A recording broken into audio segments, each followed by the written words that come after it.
하나님과의 친밀한 관계, 이러한 제목으로 같이 은혜를 나누겠습니다. 로마서 5장 1절, 그러므로 우리가 믿음으로 의롭다 하심을 얻었은즉 우리 주 예수 그리스도로 말미암아 하나님으로 더불어 화평을 누리자. 인간에게서 열심히 일하는 것은 매우 중요한 것입니다. 그러나 하나님께 나아가는 길은 없습니다. 오직 예수님을 믿는 믿음에 의해서 우리는 하나님께 나아가는 것입니다. 아브라함처럼 하나님의 위대한 약속을 믿어야 합니다. 하나님은 우리 모두가 전 세계를 향한 아브라함처럼 믿음의 조상이 되시기를 원하십니다. 아브라함처럼 죽은 자를 살리시는 부활의 믿음을 가져야 합니다. 이러한 믿음을 가지게 되면 하나님께 영광이 되며 세상에서는 모든 어려움을 극복할 수 있게 되는 것입니다. 첫째, 믿음으로 의롭다함을 얻었은즉 하나님으로 더불어 평안을 누리자. 로마서 5장 1절에 그러므로 우리가 믿음으로 의롭다 하심을 얻었은즉 우리 주 예수 그리스도로 말미암아 하나님으로 더불어 화평을 누리자. 의롭다 함의 결과로서 우리는 하나님과의 관계에서 화평함을 소유할 수 있습니다. 하나님과의 화평함을 소유하기 전에는 우리는 하나님과 원수 관계였습니다. 하나님 앞에 숨을 수 있는 사람은 아무도 없습니다. 하나님과 대항해서 물리칠 사람도 아주 없습니다. 이 땅에 있는 동안 하나님의 진노를 경험한 하나님의 적들은 그 후에 영원한 심판을 받아 불과 유황에 들어갈 운명에 처해 있는 것입니다.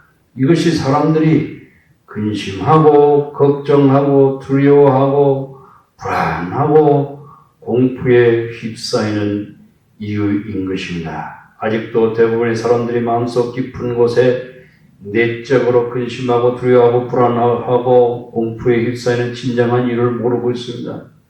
어떤 사람들은 마약을 마시고 지나치게 술을 마시면서 평안을 찾기 위해서 방탕에 빠지기도 합니다. 그러나 그들은 평안을 찾지 못합니다. 하나님으로부터 분리된 사람들이 끝없는 절망과 고통을 맛보고 있는 것입니다. 우리의 구주이신 예수님을 마음에 영접하게 될 때 하나님과의 올바른 관계를 맺게 되며 의롭다고 선언해 주시는 것입니다.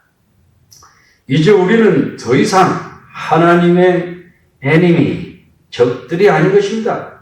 우리는 더 이상 하나님의 진노 아래 있지 아니합니다. 우리는 이 땅에서 에덴에서 쫓겨난 아담처럼 끝없이 방황하는 자가 아닌 것입니다. 우리는 하나님과의 사이에서 평화를 소유했습니다. 하나님과의 관계 속에서 평화를 소유할 때 우리 영혼은 참으로 안식을 누릴 수 있습니다. 우리가 하나님과의 관계에서 평화를 가지게 될 때 우리는 이웃과의 관계에서 화평할 수 있습니다. 참된 평화는 예수님으로부터 오는 것입니다.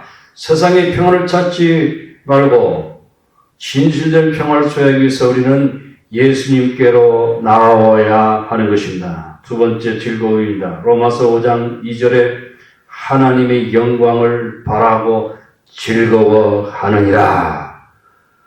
하나의 믿음의 열매는 기쁨입니다. 그리스도인의 삶은 즐거움입니다. 플레저입니다. 어떤 사람은 그리스도인이 되려면 즐거워해서는 안 된다고 생각합니다. 그렇지가 않습니다. 그리스도의 삶은 기쁨입니다. 이 기쁨은 하나님의 영광을 바라보는 데서 뿌리가 있습니다. 하나님의 영광을 바라보는 것은 하나님 나라를 회복하는 것을 말씀합니다. 좀 더 정확하게 말하면 예수님의 형상으로 완전히 변화되는 것을 말합니다. 우리는 예수님과 같이 주님 오실 때 변화될 것입니다. 예수님께서 하나님께 영광 돌린 것처럼 우리도 완전히 하나님께 영광 돌리게 될 것입니다. 이러한 소망이 우리에게 참된 기쁨을 줍니다. 정상 그리스도의 삶은 기쁨이 내주하는 삶이며 깊은 기쁨이 영혼 속에 거주하게 되는 것입니다.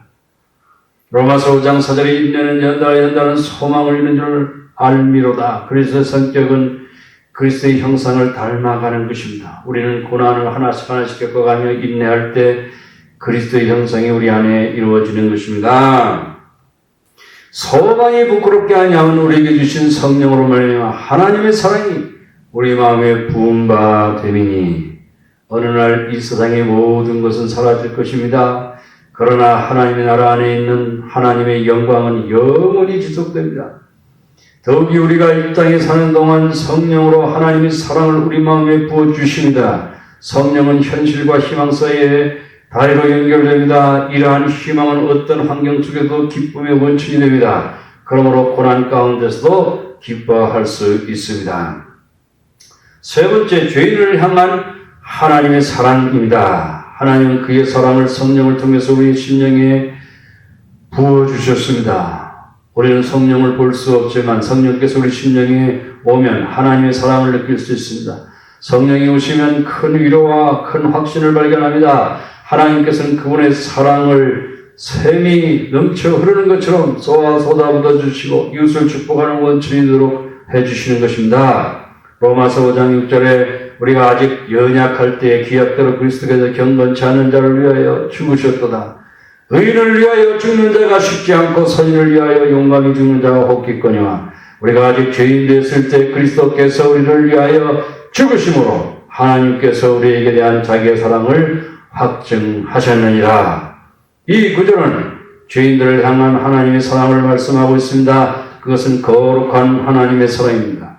우리가 힘없고 경건치 아니한 죄인이었을 때 이 하나님의 사랑은 나타났습니다. 우리 안에서 이 하나님의 사랑을 받을 만한 어떤 장점도 없다는 것입니다. 하나님의 사랑에 대해 값을 갚을 힘도 없을 때 주어진 무조건적인 사랑입니다. 하나님의 사랑은 인간의 사랑을 뛰어넘는 사랑입니다. 어떤 경우에는 사람들은 선한 사람을 위하여 기꺼이 자신의 생명을 희생합니다. 그러나 하나님 우리 아직 경건치 않는 죄인으로 있을 때, 힘이 없고 무력했을 때 하나님이 거룩하신 아들 예수님을 십자가에서 희생제물로 내어주셨습니다. 십자가에서 예수님의 죽으심은 하나님의 사랑을 증명하는 것입니다. 하나님의 사랑은 무조건적이며 영원하다는 것입니다. 하나님은 사람을 사랑하는 것을 결코 멈추지 않으십니다. 이 하나님의 사랑을 받을 때 우리 자신과 이웃을 사랑할 수 있습니다. 예수님이 십자가를 기억할 때마다 우리 심령 속에 하나님의 사랑이 새로워지며 하나님의 사랑 가운데 살아가게 되는 것입니다. 로마서 5장 9절에 그러면 이제 우리가 그 피를 인하여 의롭다 하심을 얻었은즉 더욱 그로 말미암아 진노하심에서 구원을 얻을 것이니 곧 원수되었을 때에 그 아들이 죽으심으로 말미암아 하나님이로 더불어 화목되었은즉 화목되는 자로서는 더욱 그의 살아심을 인하여 구원을 얻을 것이니라. 간단히 말하면 하나님의 완전한 구원을 가졌다는 확신을 가질 수 있습니다. 그러나 우리는 우리 자신을 바라보지 않습니다. 우리는 하나님께서 우리를 위해서 예수님께서 십자가에 죽으시고 부활하신 일들을 바라보아야 합니다. 그렇게 될 때 우리는 절대적인 하나님의 사랑에 대해서 확신을 가질 수 있습니다. 로마서 5장 11절에 이뿐 아니라 이제 우리가 화목을 얻게 하시는 우리 주 예수 그리스도로 말미암아 하나님 안에서 또한 즐거워하니라. 하나님과의 관계에서 화해했다는 것은 축복받은 상태인 것입니다. 이러한 하나님과의 개인적이고 살아있는 관계는 더 큰 확신과 천국을 향해 가는 순례길의 가난한 위로와 기쁨을 줍니다. 아멘.